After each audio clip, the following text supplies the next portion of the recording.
Welcome to After Dark Creations Art and Review. I'm Jen, your monster buddy, here to share my love of cult films, music, movies, and television with you. This week, I'll be reviewing Scary Stories to Tell in the Dark. Scary Stories to Tell in the Dark started as a book series, consisting of 3 books written by Alvin Schwartz and illustrated by Stephen Gammell. The series featured several anthology-style short stories, songs, and poems. Volume 1 was published in 1981, Volume 2 was published in 1984, and Volume 3 was published in 1991. I've read all of the books growing up, and some of my favorite stories were White Wolf, The Red Spot, Harold, and The Wolf Girl. The film was released in 2019, has a 6.5 out of 10 on IMDb, and an 80% on Rotten Tomatoes. It was directed by Andre Ordal. The effects were created by Spectral Motion. The film stars Zoe Colletti as Stella, Michael Garza as Ramon, Gabriel Rush as Augie, and August Zahar as Chuck. Spoiler warning ahead.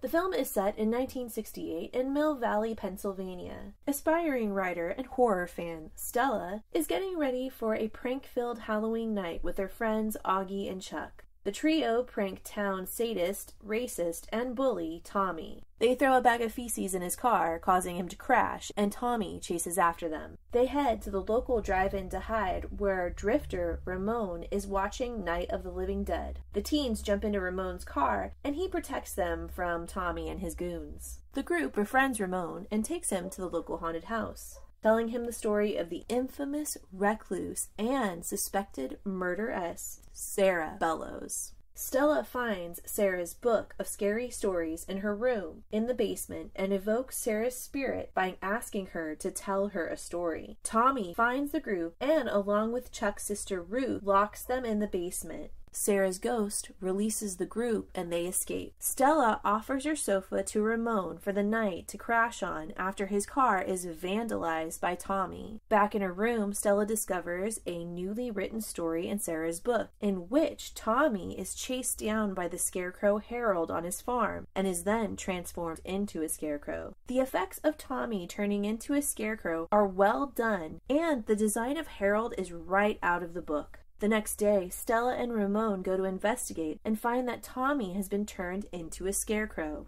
Later, they find another story has been written in the book titled The Big Toe, and features Augie being taken by a corpse who is looking for her big toe, which Augie accidentally consumed in a stew. Stella and Ramon try to warn Augie about the story, but it's too late and he is dragged off into an abyss under his bed by a very creepy looking character. Stella tries to get rid of the books, but it returns to her room, and Ramon, Stella, Ruth, and Chuck try to burn the book to no avail. The group tries to investigate Sarah's past in hopes of finding answers. They find a new story has been written about Ruth titled The Red Spot. The group makes their way to the school play to find Ruth, but they are too late. A mass of spiders has erupted from the red bump on her face and they are consuming her. Chuck acts quickly and saves his sister and stops Sarah from claiming another victim. The group tries to investigate Sarah further and finds a former housekeeper for the Bellows family who points them in the direction of the psychiatric hospital where she was being held. Sarah's brother Ephraim, who worked at the psychiatric hospital, tortures her and forces her to admit to crimes she never committed. She's accused of killing several young town children, but in actuality, it is her family's mill that is causing mercury to go into the water and poison local children. When she tries to let the people know what's going on and what her family has done, they lock her up, driving her mad and making her angry and seek revenge. She begins to write these stories, and there's power behind them. All of her family face a similar fate of stories being written of them and them falling into the trap, such as the Wendigo. As they're listening to the wax recording of Sarah's confession, another story starts to take place, and it features Chuck and a woman in the red room. Chuck feared the book and worried that Sarah would manifest his nightmare of the pale lady in the red room. room. And sure enough, that happens. Red lights flash and the entire hall of the hospital turns red. The woman appears to great effect in every hallway surrounding Chuck. Chuck is eventually consumed by the pale lady. She is frightening looking and incredibly effective. You can tell that practical effects in a suit was used here. It made it feel all the more real. I feel like if they had just relied on CGI, it wouldn't have had the same weight to it, and I would have been taken out of the moment. Instead, I was entranced and enthralled at how they brought these two-dimensional stories written in black and white ink to life. So Chuck is consumed by the pale lady, and Ramon and Stella are caught by the groundskeepers of the hospital and taken to the police station, where they are questioned by Police Chief Turner. They're placed in holding cells, and Turner's dog begins to bark at the fireplace located in the police station for some reason, but okay. Then another story begins to get written in the book, titled Me, Ty, Dodie, Walker, featuring the Jangly Man, who falls to pieces and his body parts roll down the fireplace, scaring away Turner's dog and eventually attacking Turner. The practical effects work for the Jangly Man and the stunning positioning and body movement of actor Troy James is captivating and eerie, to say the least. Stella and Ramon narrowly escape the Jangly Man, and Ramon leads the Jangly Man away so Stella can go back to the Bellows house and tell Sarah she knows the truth. Stella reaches the Bellows home but is sucked into the tormented and tragic past of Sarah. She's reliving Sarah's terrible memories, and the Jangly Man finally catches up with Ramon, chasing him through the house in a very, very tense scene. Stella confronts Sarah and tells her she will tell her story. She just needs to stop attacking innocent children. Sarah tells Stella to write her story in blood, and she does. Just as she concludes her tragic tale, the Jangly Man disappears and everything returns